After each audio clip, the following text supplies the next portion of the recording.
దిశను ఉపసంహరించుకోవటం ఆంధ్రప్రదేశ్లో మహిళలు చిన్నారులకు ఇది చీకటి రోజంటూ వైఎస్ జగన్ ట్వీట్ చేశారు. కూటమి ప్రభుత్వంపై విమర్శలు చేశారు. మహిళల భద్రతకు అండగా నిలిచిన ఒక సమగ్ర రక్షణ వ్యవస్థను రాజకీయ కక్షతో నిర్వీర్యం చేయడం అత్యంత దురదృష్టకరమన్నారు.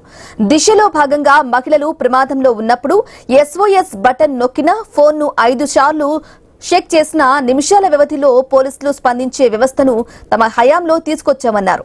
1.51 కోట్ల మంది దిశ యాప్ను డౌన్లోడ్ చేసుకున్నారని తెలిపారు. ఇక దిశ ద్వారా వచ్చిన 31,607 అత్యవసర కాల్స్ ను అప్పట్లో తమ ప్రభుత్వంలో పోలీసులు పరిష్కరించారని వెల్లడించారు. 18 ప్రత్యేక మహిళా పోలీస్ స్టేషన్లు ఏర్పాటు చేశామన్నారు. ప్రతి గ్రామ వార్డు సచివాలయంలో మహిళా పోలీసును అందుబాటులోకి తీసుకొచ్చామని చెప్పారు.